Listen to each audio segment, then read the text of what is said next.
Hello and welcome to this week's CareerWise, the show that will help you in every aspect of a career in teaching, from your bright-eyed induction to your bleary-eyed retirement party. This week we set out to help a frustrated minority of NQTs who can't get their first foot on the career ladder. We'll be going to Liverpool to meet two NQTs in the depressing situation of not being able to get their first job. I think people need to realise there aren't loads of jobs out there. People are not crying out for teachers like they keep saying. CareerWise regular Dr Jan McKenley will be here to offer some expert advice on how to get out of this difficult situation. And I guess one of the things I'd be saying to you is that a letter of application is where a person has to be at their most disciplined.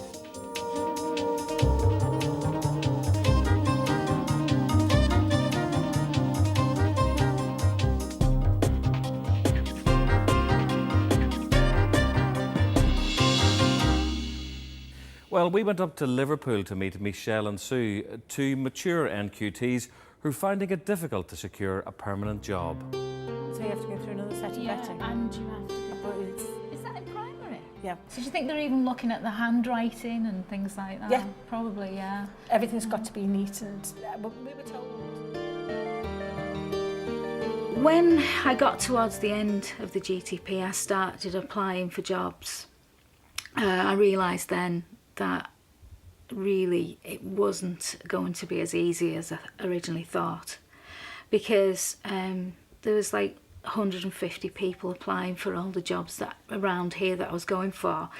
I eventually got a maternity cover temporary. The school did sort of imply that it could go on longer, because I think they always do, but it didn't in the end. I got 2 terms out of it.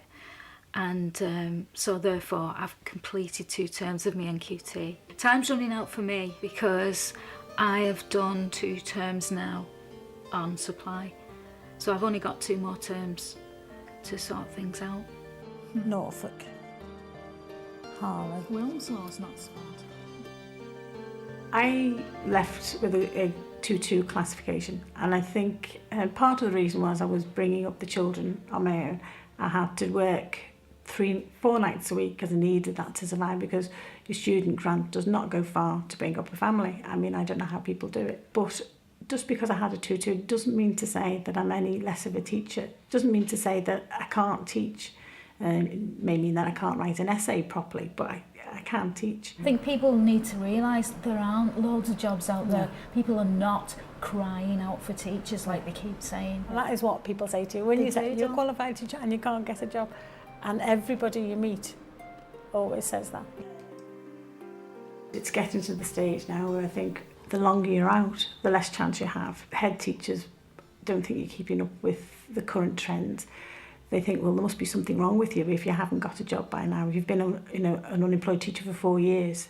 Well, why? There must be a reason as to why nobody wants to employ you. And you begin to feel a bit paranoid as well. You begin to think, well, what is wrong with me? Why doesn't anybody want me? Which is ridiculous, really, because there must be thousands of people who are in the same position as me. I think ageism has got a lot to do with it. It's not PC to say it, but I've had my children. I'm not going to go off on maternity leave. Yeah. I should have some assets in that. It's sad that there is such an ageist policy. Yeah. I feel I've got a lot to give the profession as an older person. There was a big push for science teachers and maths teachers, for specialists for primary a few years ago. And I think there's a lot of them now, and that's what my specialism is. I'm also female and sort of mature, let's put it. I'm a mature lady. So I think that also goes against the mature, because people automatically think you're more expensive, or you're too set in your ways, but that's not the case if you've just qualified. Well, Michelle has forsaken her home city of Liverpool to join us in the unbelievable glamour of the CareerWise studio, where she's going to get some one-on-one help from Jan McKenley. Oh, hello, Michelle. Thank you for coming down and sharing your CV and your letter of application with me. Tell me a bit about, your passion for science and why you want to go into teaching. Well, science, I went into science when I was 17. I loved it from day one. I've always loved science. And I chose a career in microbiology, and I did that for nearly 20 years. And I decided, well, I had a decision to make. I chose to do teaching but I chose science as my specialism. I think your passion for science doesn't come across enough in your application. Right. And I guess one of the things I'd be saying to you is that a letter of application is where a person has to be at their most disciplined. They're using their career and their whole career history to pick out the key highlights that are relevant to illustrate their contribution that they're going to make when they get the job. You just have to say really clearly what you've done in your classrooms, what you've achieved, what you've learned in training, and in thinking about the school that you're going to, how you would apply that. Right. I mean, there are things that I forgot to put in that Absolutely. I realised that... Yes, like your ICT. My ICT skills, which there's only one line in that, and really, I love it. I'll use it in everything, interactive whiteboards, the Roma, everything I use ICT for. And which you're really confident about, aren't you? Yes, yeah. Well, it's my passion. I mean, apart from science, ICT, I suppose they're linked, they're interlinked in some way, because they're all technologies, they're all moved And that's forward. something you really need to make, you know, it's a really good double act to have as a skill set to bring to a primary school in particular. And again, it's something you've not made enough of, I would say. I mean, I think that it's all here, but it's got to be organised in a way that I don't have to do all the work. I don't have to find out this woman's secretly passionate about ICT and science teaching. That needs to come out straight at me. I mean, unfortunately, I do have a tendency to write how I speak. I know that sometimes I'm in the danger of leaving the most important things out and adding things, superfluous things that don't really matter. You as a teacher need to have a CV that you update all the time. You take out things because they're no longer the most important thing you need to say about yourself. You organise it into blocks. You take control of that. It's really important. You know, you introduced yourself to me before we sat down. You hadn't been in teaching for 4 years. It's just not true, is it, Michelle? Well, not permanently. I did supply work, but I suppose to me it's not something I get my teeth into, is supply work, but it does give you a good grounding in things like behaviour management and actually going into a class and setting out your rules straight away. Well, I think there's a lot to say even about that. You know, being confident in behaviour management because of your supply teaching experience is a really important statement to make. You know, so we've got, you know, here we are, we're kind of lining up your big guns. You're passionate about science and ICT. You're completely comfortable with all the technologies. You're a strong practitioner around behaviour management.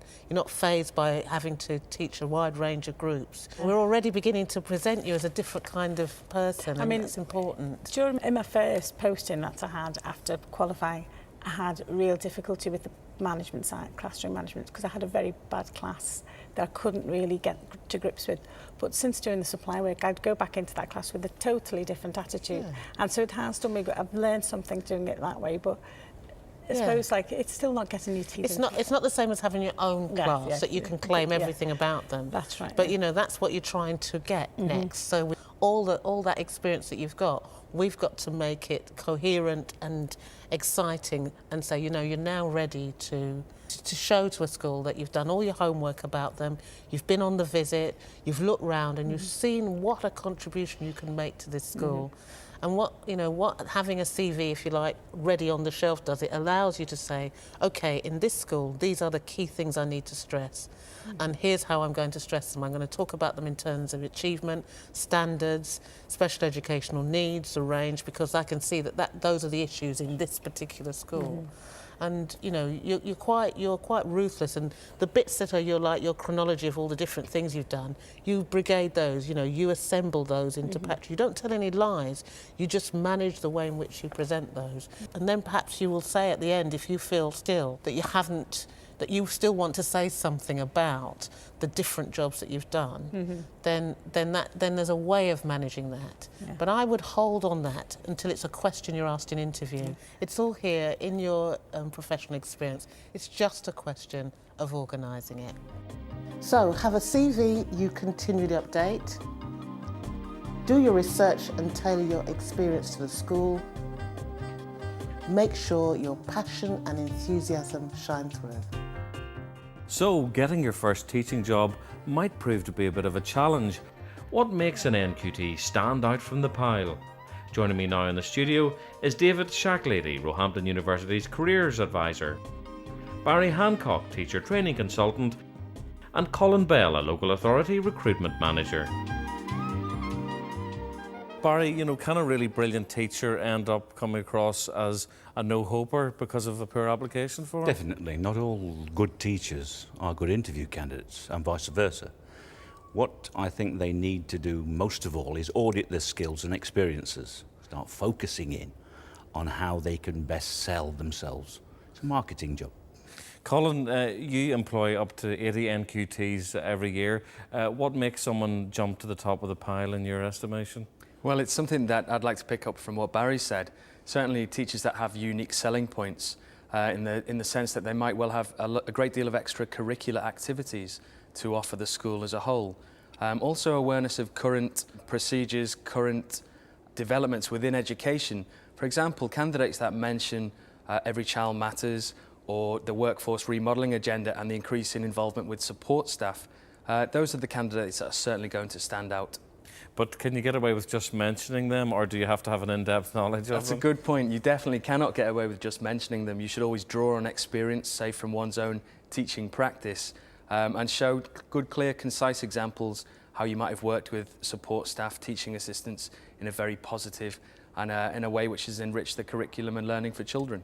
What about researching the place that you're aiming to be employed by? You know, what's the best things of kind of second-guessing your interview panel, as it were, David? Well, I mean, you can look at Ofsted reports if it's individual schools. You can look at the website. If it's primary, go and visit the school. If someone says visit the school, that's not an invitation to be ignored. They mean visit the school. Visits welcome means visits a must, really. And to make sure that you're doing your research on the borough, on the NQT year. People are always impressed with praise for them. I'm coming here because you've got an outstanding NQT year, usually plays with the audience of the recruitment manager. So to make sure that you know why you're applying as well. It's just important to know, if you don't know why you're going to apply, why you're applying for something, then why should they appoint you? Well, I wanted to very quickly in conclusion ask you, I mean, all schools are different, all jobs require different qualities, but what's the one thing you think an NQT should have if they're going to secure that particular job? David, first of all. I think it's the ability to be able to put over their motivation. Everybody who goes or gets shortlisted for a job is capable of doing it, and the difference is going to be their motivation and their ability to fit into the organisation. So be clear about why you're there. Barry, what about you? Anything? Passion, enthusiasm, absolutely. It comes over loud and clear if this person doesn't want to be here. Colin, aside from sounding too exclusive, what's the quality you think NQT should have above all others? Commitment to education, fascination with how children learn, and overall an enthusiasm to create rich learning environments. Gentlemen, thanks very much indeed for joining us on CareerWise today. That's all from CareerWise for this week. If anything you've seen tickled your fancy, you can check out our website. The address, www.teachers.tv/CareerWise.